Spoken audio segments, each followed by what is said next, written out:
My daughter won $52 million with her husband, then told me my Social Security check meant nothing now. They laughed as they pushed me out of the home where I raised her. It felt like a knife in my chest, but they never checked the name on the ticket, and when I told them, the look on their faces was worth every single dollar. Before we continue, please subscribe to the channel and tell us where you're listening from in the comments.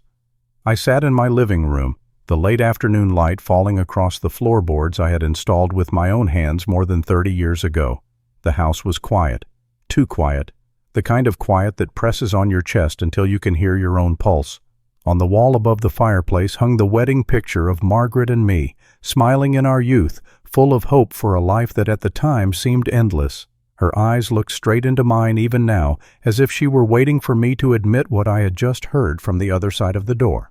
My daughter Emily, my only child, the little girl who once wrapped her arms around my neck and whispered, "Daddy, you're my hero," had been planning with her husband Brian to sell this house. Not just a house, but our home. The place is worth $600,000 on the market, but to me, worth every memory of the life Margaret and I built. And not only did they talk about selling it, but they also spoke of putting me in a senior home, as if I were some worn-out appliance to be set aside. I leaned back in my chair and closed my eyes, but the images of the past came flooding in. The sacrifices were carved into my bones. I remembered paying $60,000 for Emily's college tuition, each check written with pride, knowing I was giving her the future Margaret and I had dreamed of. I remembered buying her a brand new Ford when she got her first job offer, $25,000 in cash. I still recall the salesman shaking my hand saying, "Sir, you must be proud." Proud didn't even cover it. I was over the moon. I thought I was setting her up for independence, success, and happiness. And then there was her wedding, a lavish event Margaret and I had insisted on hosting properly.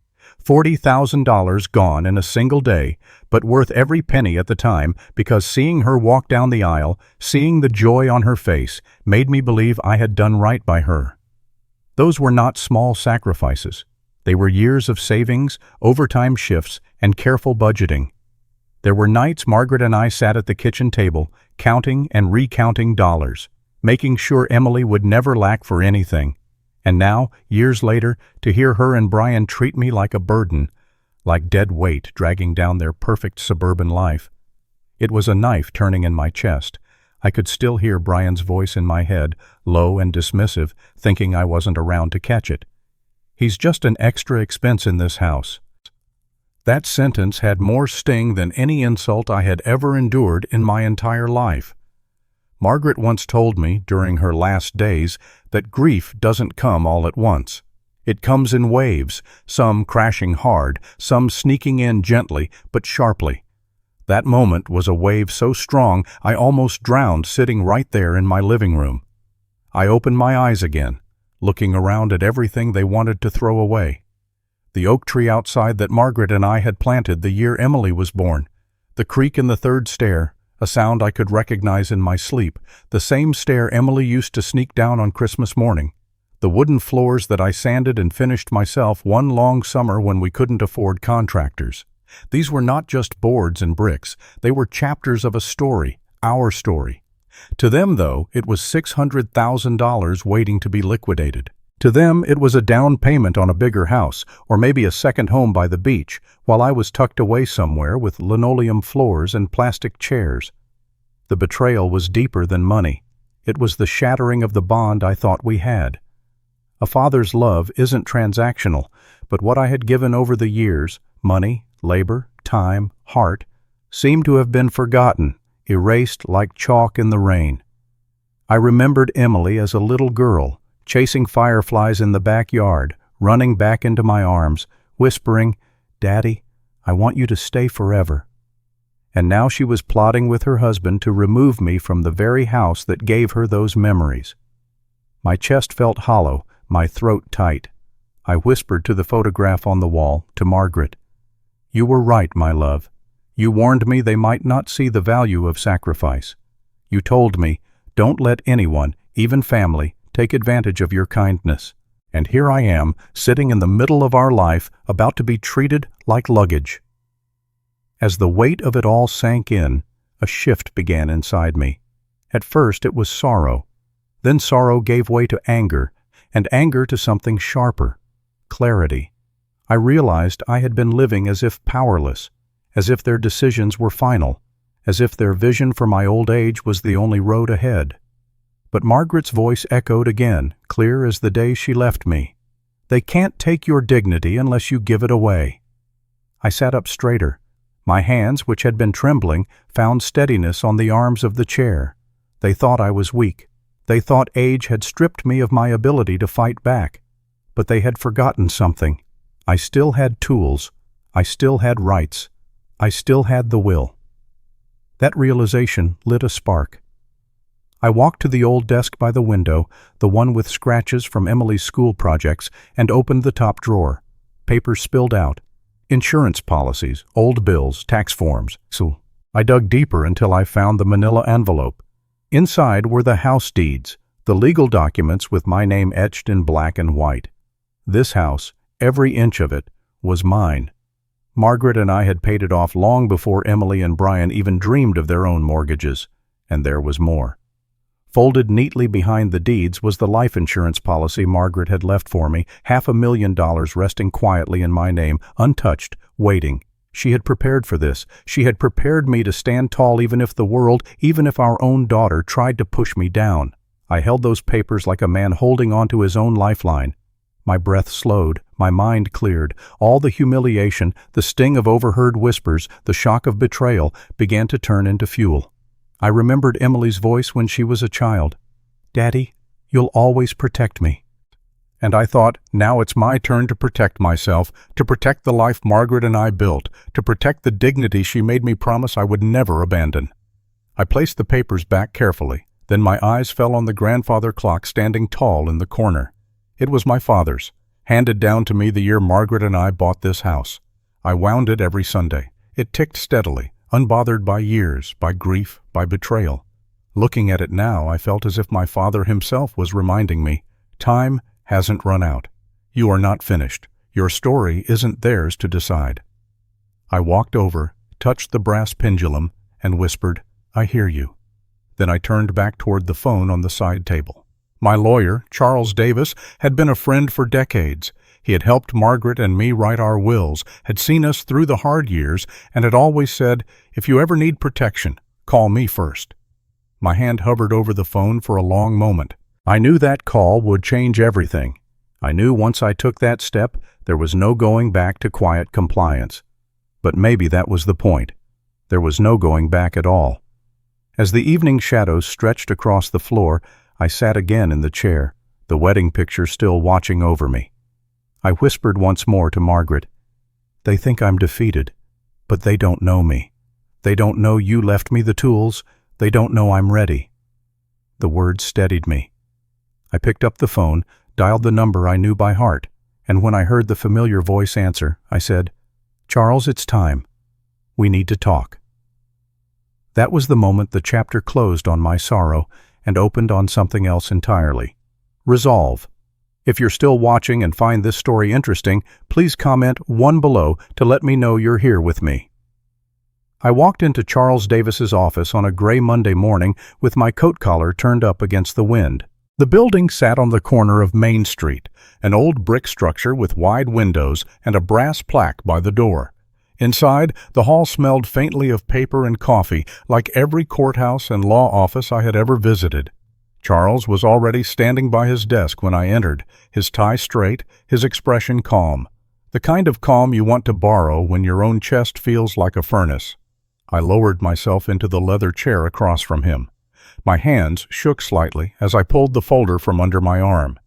Inside it, I had copies of bills, account statements, and a few photographs Margaret had once told me to keep in case I ever needed to remind Emily of where she came from.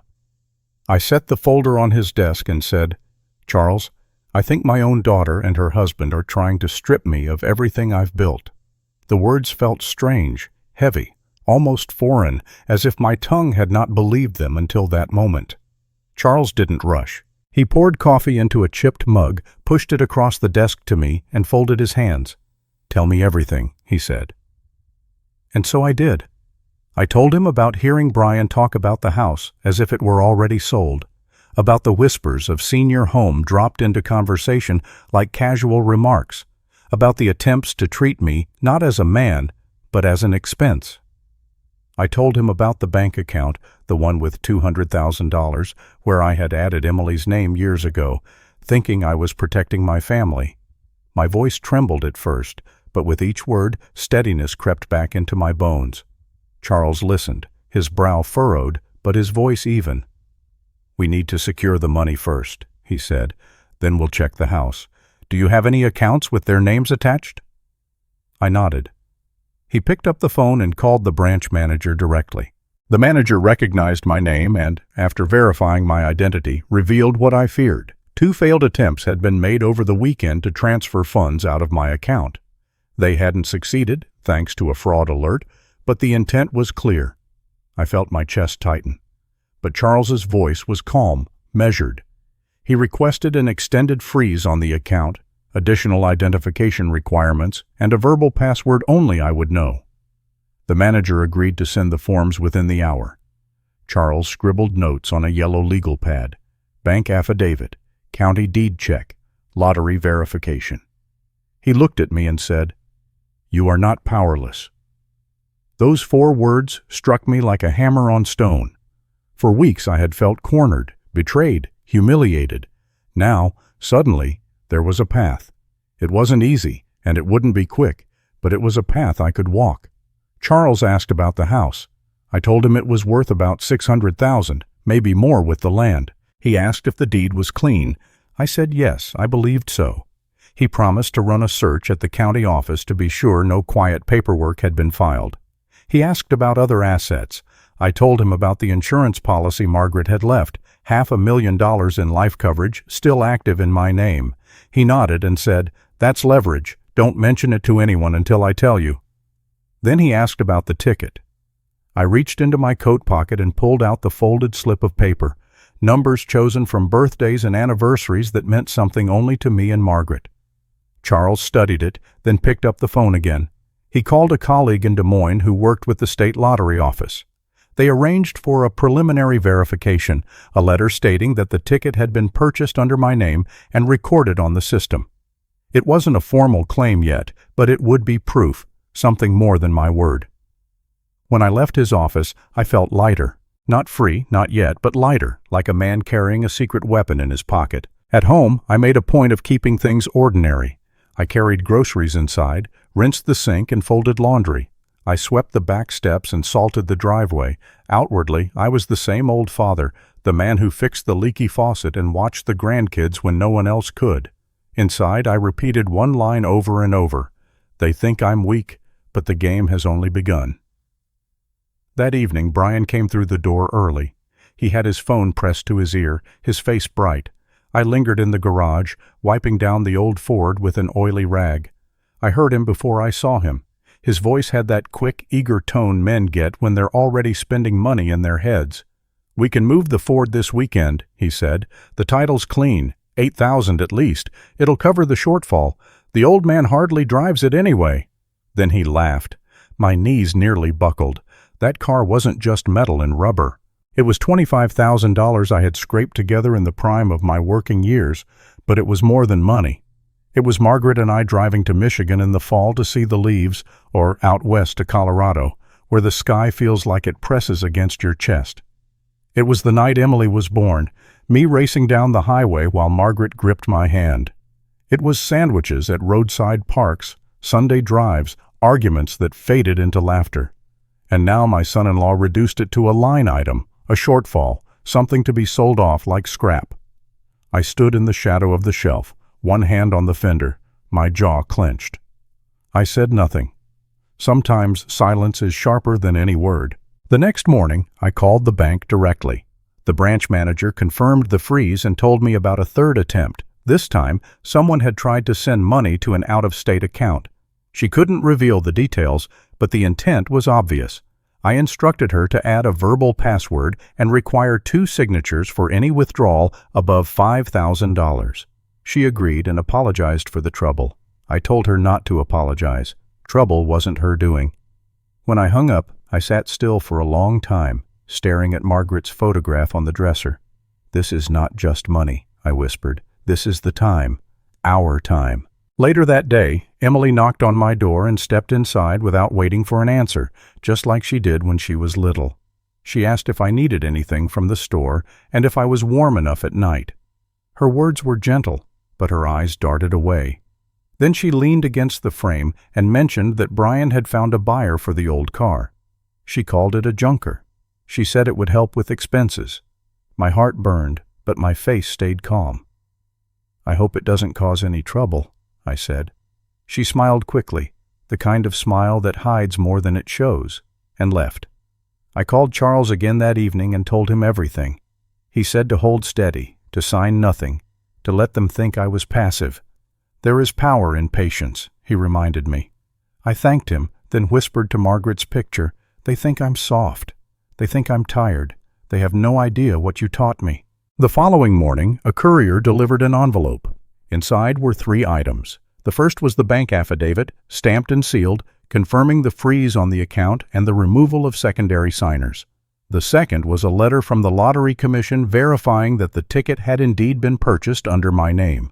The third was a memorandum confirming the $500,000 insurance policy Margaret had left for me. I spread the documents on the table. They looked ordinary, just paper, ink, signatures, but to me, they felt like armor. I placed them carefully in the safe deposit box at the credit union, leaving copies hidden in a drawer only I knew about. Then I stood by the window, watching the oak tree in the yard, the one Emily had planted with me as a child. Roots go down where no one sees. Strength grows in silence. That evening, Emily sat across from me at the kitchen table with her hands wrapped around a mug. She asked how my hip was holding up. She said winter bills were heavy and that we all needed to pull together. She slid a stack of papers toward me, saying they were just forms that might help manage finances. Her tone was casual, but her eyes betrayed her. I didn't touch the papers. "I'll have Charles look them over," I said, dropping his name like a chess piece onto the board. Her smile faltered for a fraction of a second, then returned. "Of course, Dad. Whatever makes you comfortable." Inside, I almost laughed. They thought they were leading the game. They had no idea I was already several moves ahead. Over the next few days, I kept myself busy with chores. I salted the driveway, folded laundry, and cooked dinner for the grandkids. I laughed when they laughed, kept my answers light when the talk turned to bills. But inside, the plan was unfolding piece by piece. I had locked down the money. I had secured proof of the ticket. I had the insurance policy ready like a hidden card, and still, they carried themselves as if victory was already theirs. Brian bragged on the phone that buyers lose interest if you hesitate, and that Saturday morning would be best to move the car. He said it with that swaggering certainty of a man who thinks the ground won't shift under him. Emily played her role, gentle smiles and false concern, offering tea, asking if I slept well. They thought I was blind. They thought I was deaf. But I heard everything. I saw everything. That Friday evening, I returned to Charles's office. He handed me another envelope, thicker than before. Inside were final confirmations from the bank, the lottery office, and the insurance company. Documents with seals, stamps, and signatures, proof that could not be brushed aside. Charles looked at me over his glasses and said, "When the time comes, you'll be ready." I folded the papers carefully and placed them in my inside coat pocket. They pressed against my chest like a steady heartbeat. Walking home under the street lamps, I whispered to myself, "They think I've already lost, but the game has only begun." The weekend came and the air was cold and clear. Brian talked loudly about plans for the car, about meetings with buyers, about the money it would bring. Emily kept circling back to those forms she wanted me to sign. I smiled, nodded, and stirred my coffee. On the outside, I was the picture of calm. On the inside, I carried thunder. As I closed the safe that night, I whispered to Margaret, "I have what I need. Proof, time, dignity. They don't know it yet, but everything is about to change." And that was how Chapter 3 ended. Not with resolution, not yet, but with a man standing taller than he had in weeks, holding papers that could turn the tide, waiting for the right moment. The storm was still building, and they had no idea it was already over their heads. If you're still watching and find this story interesting, please comment 2 below to let me know you're here with me. The dinner started the way these things always do in our house. Too much food, too much noise, and too many little comments that cut like paper. Brian had invited 2 couples from his office. Emily fussed with the glasses until they lined up like soldiers. I stirred the pot roast and tried not to think about the envelope in my inside pocket, the one from Charles with official stamps and heavy paper that did not bend. I told myself to breathe. I told myself to wait. Brian poured wine and started talking. He is at his best with an audience. His voice gets brighter, his laugh gets louder, and small truths get stretched until they almost snap. I brought out a plate, set it down, and kept my head low. He was saying how busy life was with kids and a house, and an older parent under the roof. He leaned back in his chair, smiled at his guests, and said the sentence that lit the fuse. "It's like free live-in help, but we even get paid for it." The table laughed. Someone said that was clever. Someone else said it was efficient. I watched Emily look at her hands. She did not look at me. I stood in the kitchen doorway and looked past the table to the hall where our family photos hang. Margaret is in her blue dress, Emily in pigtails. I was with a sunburn and a grin, holding a fishing pole I never learned to use well. Those pictures did not laugh. They watched, and they waited with me. I set down the bowl and wiped my hands. I wanted to speak. I wanted to say that help put you through college, that help bought the car that took you to your first job, that help paid the bill when the roof leaked and the furnace died in the same winter. But I kept the words inside. They would have been spent on the wrong day. I saved them. After dinner, after the guests went home happy and light, I washed plates under hot water and listened to the house settle. The oak outside scratched its fingers on the siding. The dishwasher hummed like a patient animal. I told myself again to wait. 2 days later, I heard the second blow. I had gone upstairs to put clean towels on my bed. When I reached the landing, I heard Emily's voice floating up from the living room. She was talking fast and low. "If Dad moves to the basement in the spring, we can list his room, $180 a night, weekends more. The mortgage would ease. We could finally breathe." Brian agreed. He said he could handle the listings and photos. He said we could stage the room so no one would know an old man had lived there. He said, "We will turn dead space into cash." I stood still, my hand on the rail. The wood under my palm felt cold and smooth from years of use. Dead space. He had used that term like he used the word shortfall in the garage when he talked about the old Ford. A thing is not dead because someone older sits in it. A life is not dead because it slows. The words marched through my chest anyway, all the same.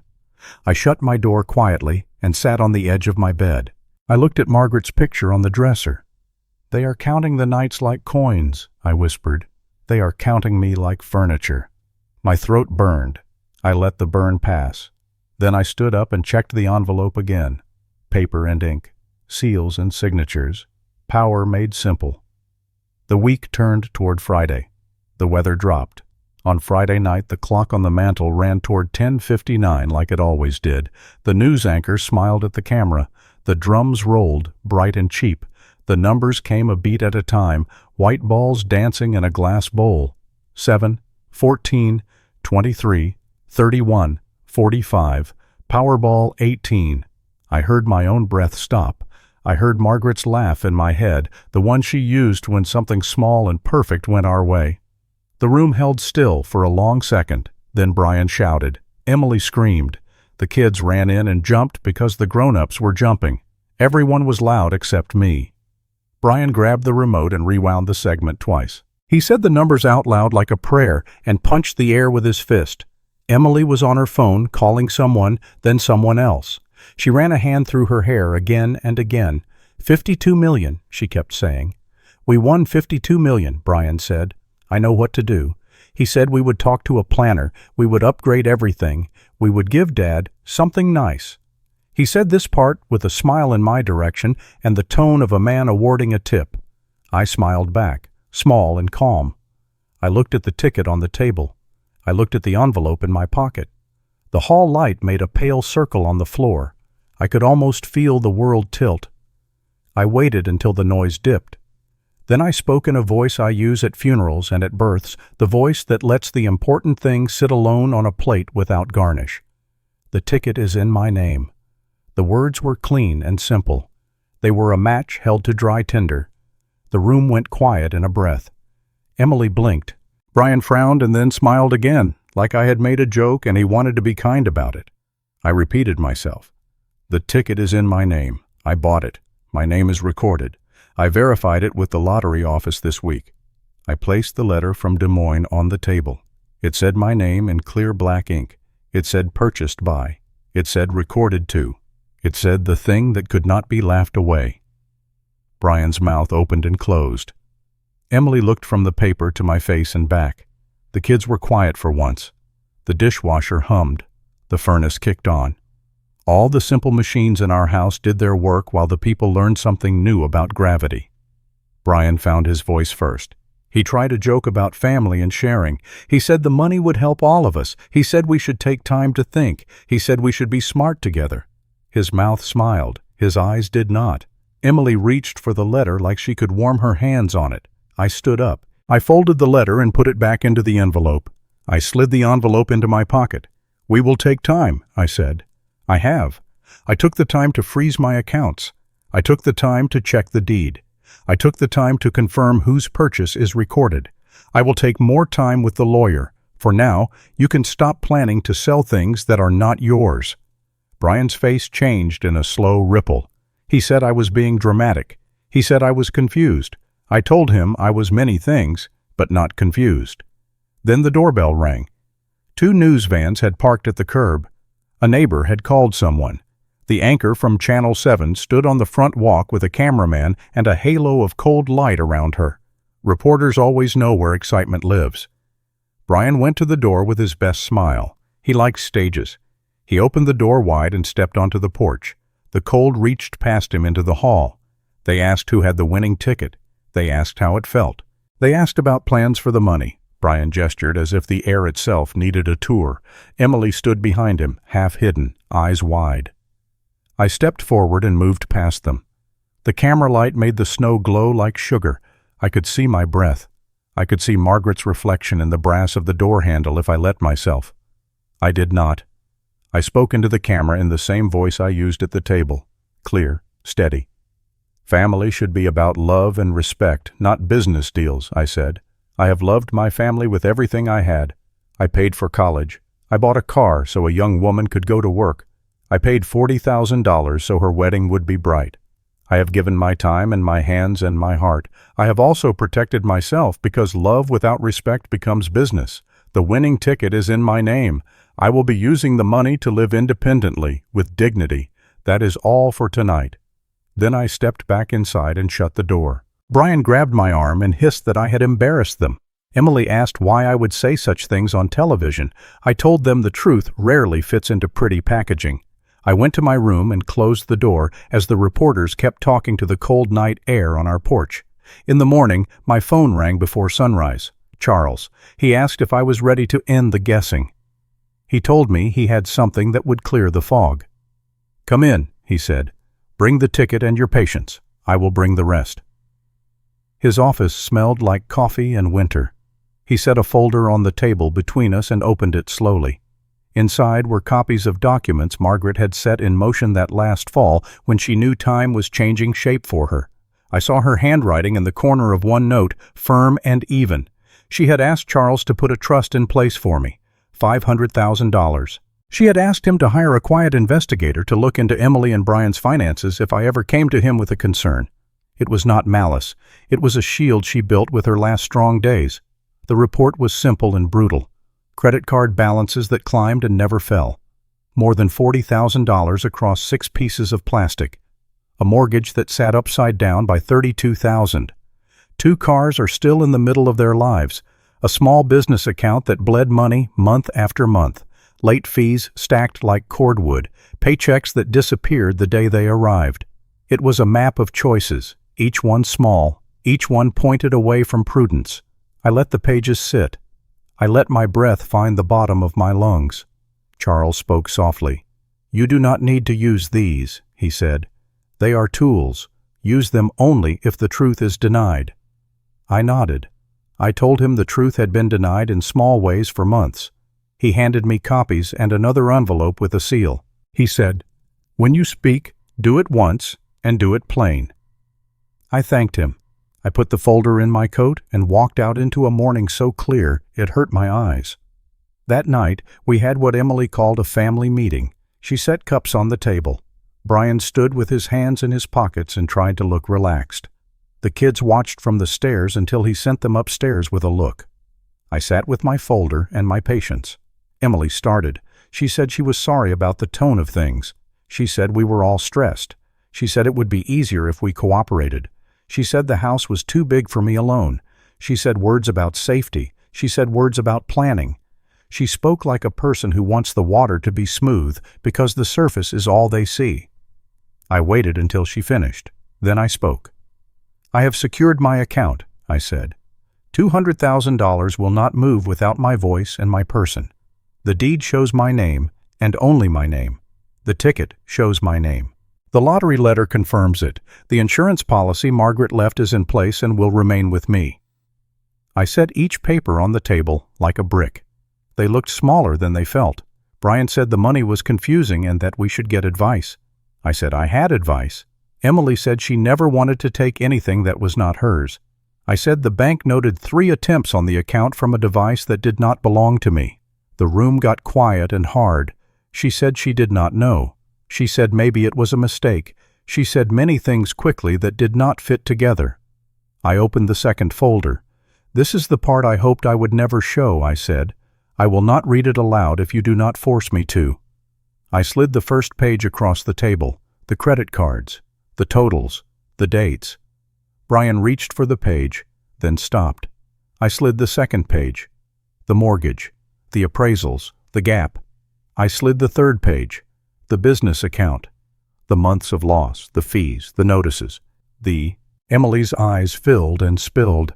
She said it looked worse on paper than it felt in real life. She said they were doing their best. Brian said it was invasive. He said it was cruel. He said Margaret would never have done this. I told him he was right about cruelty. I told him the cruel thing had been done when my help, decades of it, was turned into a rent line and a plan for abasement. I told him Margaret would never have done this. She would have insisted on honesty long before this day. I looked at Emily. "You did not just betray me," I said. "You betrayed what family means." The words came out low, and they filled the room the way cold air fills a glass if you put the glass on the porch in January. Brian rubbed his jaw like it hurt. Emily reached for my hand, then let hers fall back into her lap. He tried one more angle. He said we could make a plan that included everyone. He said we could buy a bigger place with a wing for me. He said they would manage things and keep me comfortable. The words sounded like a lullaby written by a banker. I shook my head. "No," I said. "I will manage my own comfort. I will manage my own money. I will keep what I built with Margaret. I will live where I choose. You will learn to live within your own lines. That is what grown people do." He started to raise his voice, then saw my face and stopped.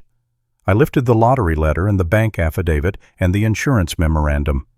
I tapped them once with my finger. "These are not threats," I said. "They are facts. You can be angry at them if you wish. It will not make them bend." Emily stood up fast, then sat down again. Her shoulders shook and then went still. The clock on the mantel ticked in the quiet. Down the hall, the furnace cut on. We are kept warm by machines that do their work without drama. People would be wise to copy them. I told them my plan. I would not be moving to any basement. I would be spending a few nights at a friend's place while I arranged a small apartment. I would pay my own bills. I would see my grandchildren when their parents brought them to me with good manners. I would not be listing any room in my house for overnight guests. I would sell nothing under pressure. I would sell nothing at all until I had eaten a meal in silence and taken a walk very far away from this table.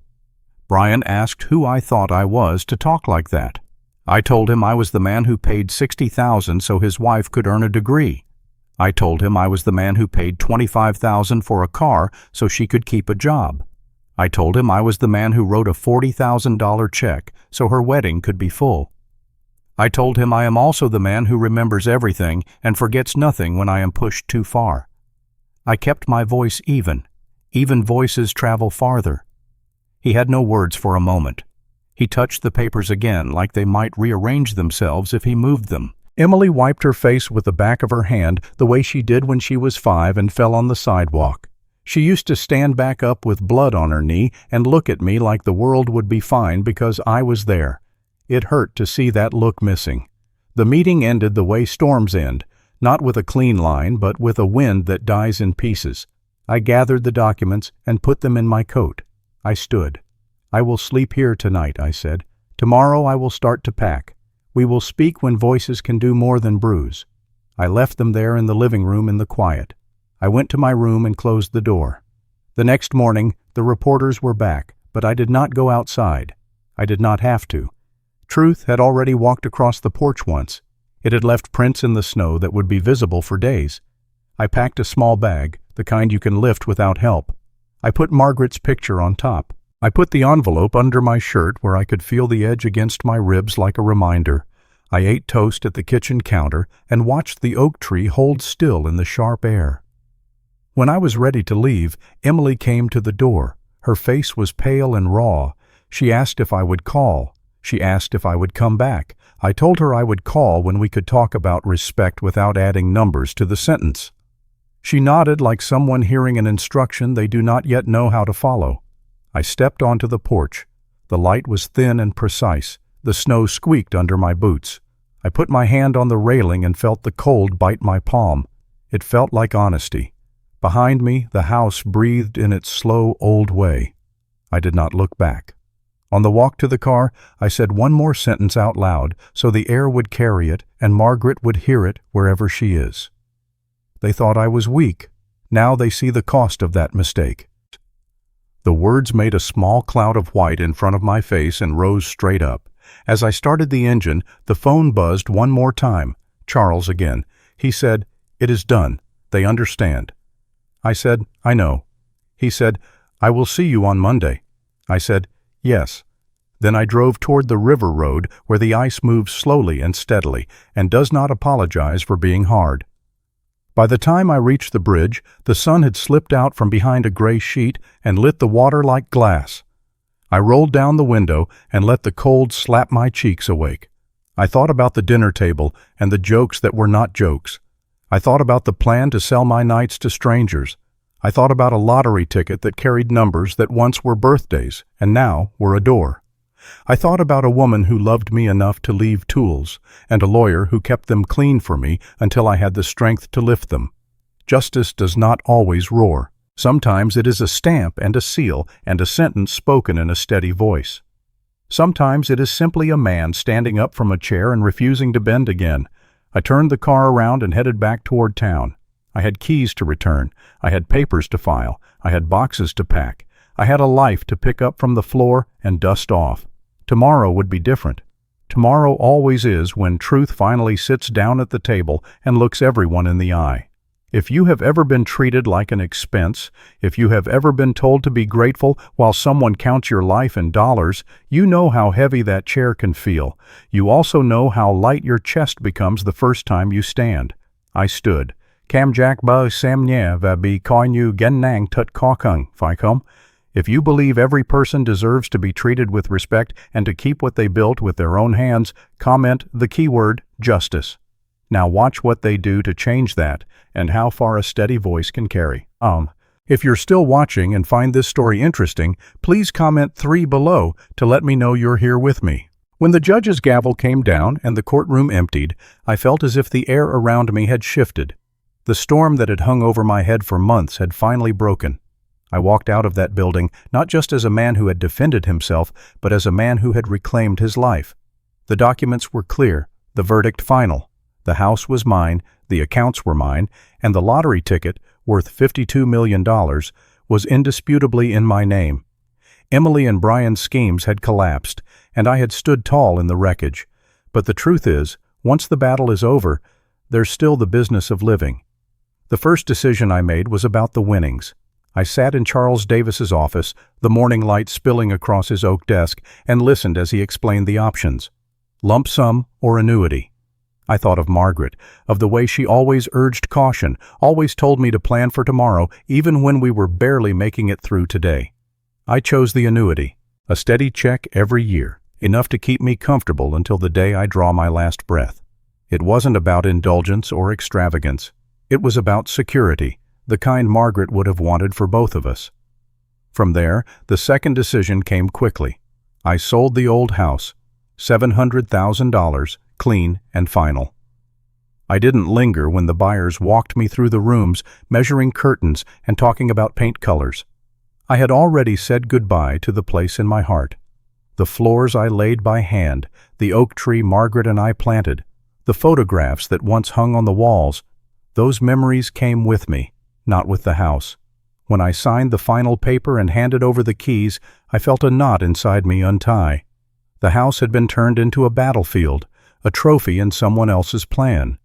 Now, it was simply gone, and I was free of the war that clung to its walls. I moved into a modest apartment overlooking a quiet park. $200,000 bought me peace. A place without echoes of betrayal, without shadows of whispered conversations in the hallway. From my balcony, I could see children playing tag, older couples strolling hand in hand, and the steady rhythm of life that had nothing to do with greed or power. I filled the space with only what I needed: a sturdy couch, a simple dining table, a shelf of books, and on the mantel, one photograph, Margaret in her wedding dress, eyes bright with the promise of forever. That picture was enough to make any room a home. While I settled into peace, Emily and Brian stumbled deeper into chaos. Losing the house meant losing their easy claim to the $1,300 a month they had counted on from renting my space. Without that stream, their bills piled high. Credit card companies called daily. The bank, no longer willing to ignore irregularities, froze what little they had left. The SUV disappeared from their driveway, repossessed by the lender. The whispers around town grew louder. Neighbors who once envied their confidence now pitied them, or worse, shook their heads with disgust. Brian called once, his voice sharp with desperation. He said they were drowning, that they needed help, that I had humiliated them. I listened, calm, and answered only, "The humiliation came from your choices, not mine." He hung up, and I felt no regret. Emily tried too. She came with tears in her voice, begging for forgiveness, promising change. I told her gently, "I don't need your apology. I have my life back." The silence on the line was heavy, but I did not break it. Love without respect is not love. It is a bargain, and I no longer bargain with my dignity. For the first time in years, I felt truly free. I woke in the mornings without the heaviness of suspicion. I made coffee in my small kitchen, sat by the window, and watched the sun rise over the park. Peace did not roar. It whispered. It whispered in the sound of children's laughter below, in the flutter of birds at the feeder, in the way my shoulders dropped when I realized I no longer had to fight for every breath of respect under my own roof. With freedom came purpose. I thought of Margaret often, of her steady faith in people, her belief in giving even when we had little to spare. I knew I wanted to honor her, so I created a scholarship fund in her name, $500,000 set aside for children who grew up like we once did, counting pennies, dreaming big.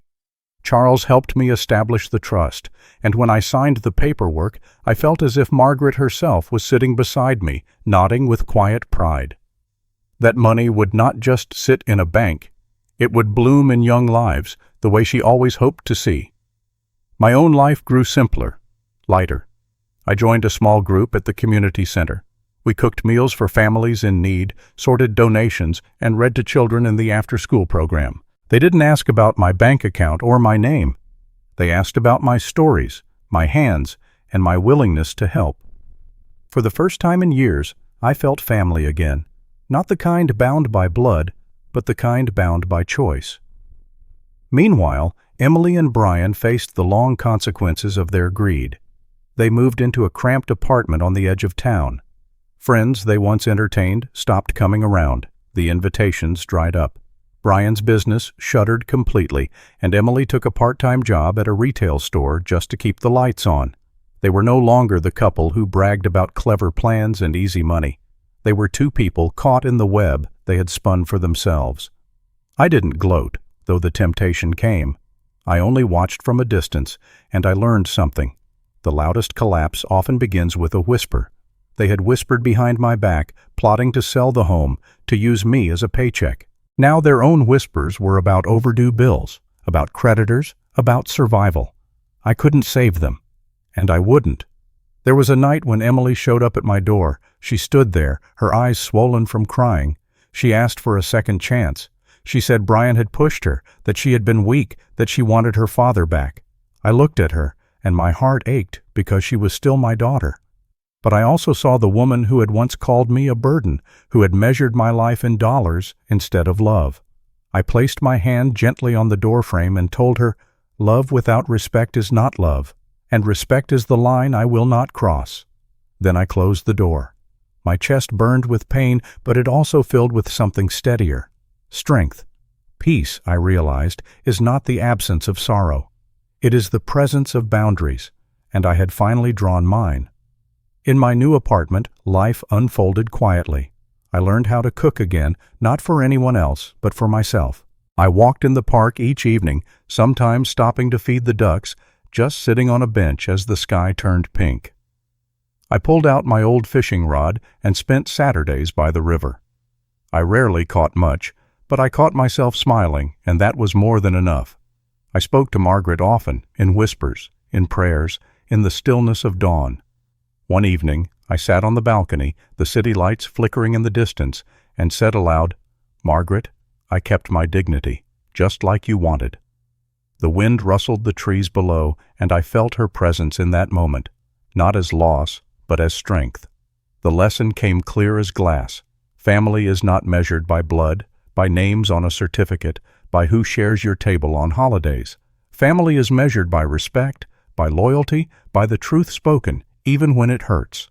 Emily and Brian had failed that test, and the cost was high. But I had passed it, and the reward was not millions of dollars. The reward was freedom. I know now that betrayal cuts deep, but it also carves away what is false. What remains is what matters, and what remains in me is stronger than I ever believed.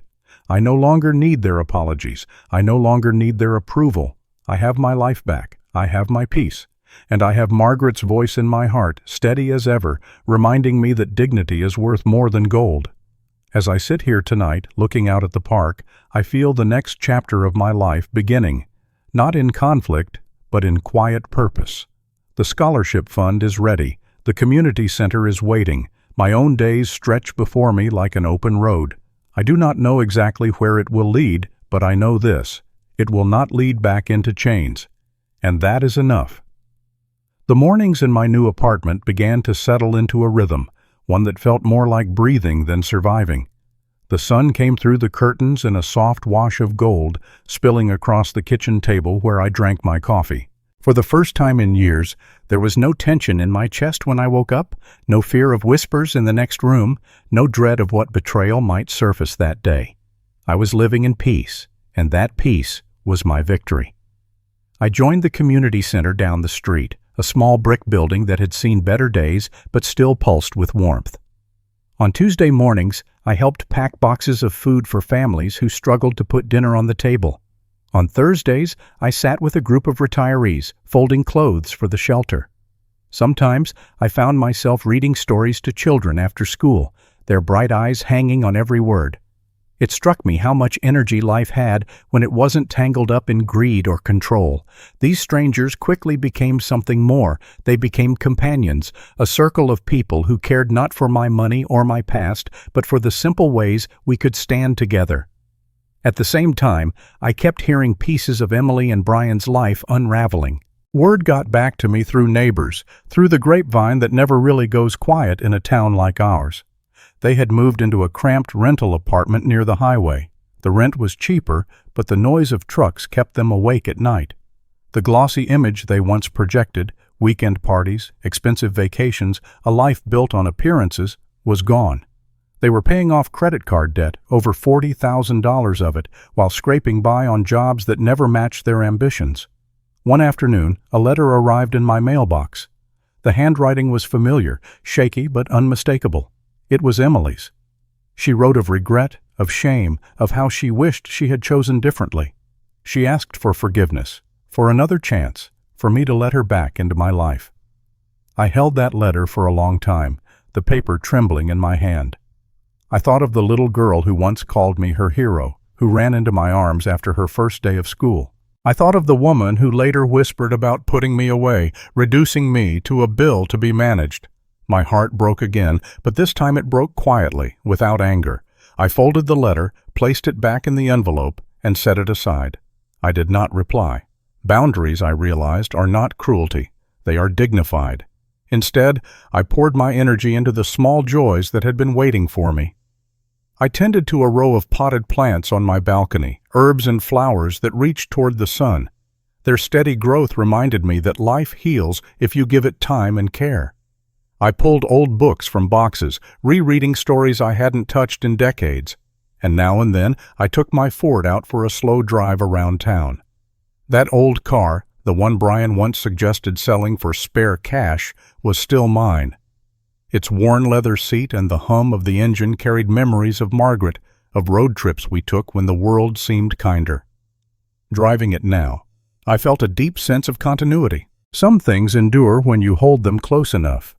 Then came the moment that shifted everything inside me. A letter, but not from Emily. This one was typed on clean paper, sealed with care. It was from a young man named Daniel, a freshman at a state college, the first in his family to ever attend. He wrote to thank me for the Margaret Williams Scholarship. He said my wife's name out loud on that page, keeping her alive in a way I hadn't expected. He wrote of the struggles his parents faced, of nights they skipped meals so he could focus on school, of how this scholarship meant he could breathe easier. Because of you, he ended, I believe my future is worth something. I set the letter down, and for the first time in months, tears came freely. Not from betrayal, from gratitude, from knowing that Margaret's kindness still had hands in the world, even after she was gone. In those quiet evenings, I found myself reflecting on the lessons carved into me by pain. To the parents who may hear my story, I would say this: love your children, but do not let love erase your boundaries. Your dignity is not negotiable, even with those you brought into this world. Without respect, love becomes a chain, not a gift. To the children, my plea is simple. Do not betray the hands that built your tomorrow. Greed may glitter for a while, but in the end, it rots everything it touches. Family is more than inheritance. It is respect, and once respect is gone, the word family loses its weight. And about the world we live in, modern, restless, hungry for money and attention, I have seen its truth. Wealth can tempt the best of us to forget our humanity. But character is the only fortune no one can steal. It shines when all else crumbles. It is the measure of who we are when no one is watching, when temptation whispers in the dark. That is the treasure I will leave behind, greater than any house or bank account. Life grew gentler with each passing day. The scholarship letters kept coming, each one a thread tying Margaret's legacy to a future she would have loved. My evenings in the park turned into shared walks with neighbors, our conversations stretching from recipes to baseball to memories of better days. The loneliness that once sat heavy on my chest lifted, replaced by connection, by belonging. I did not rebuild the family I lost, but I built something new, something honest. Emily and Brian continued their descent, though I no longer followed every detail. From what I heard, they worked long hours, paid rent late, and avoided the very people they once tried to impress. Their names no longer carried weight. They lived small, not because smallness is shameful, but because their choices had shrunk the world around them. I did not hate them. I simply no longer let their world touch mine. One evening, as I sat by the window with the last light of day fading, I whispered to Margaret again. I finally found peace. I don't need their apology. I have myself. The words settled deep in me. They were not a shield, not defiance. They were true. I see now that betrayal may steal money, it may wound trust, it may leave scars, but it cannot take away who you are unless you let it. And I will not let it. I am a man who chose dignity. I am a man who remembers that love without respect is not love. I am a man who built peace, not from others' approval, but from my own strength. Every morning when I look out at the park, I know that I have chosen right. I have chosen myself. And every evening when I turn off the lights and the room grows quiet, I know Margaret would be proud. The story has come to an end. I hope it has brought you valuable lessons and insights. If you enjoyed this content, please like, share, and subscribe to the channel so you won't miss the next video. Goodbye, and see you again.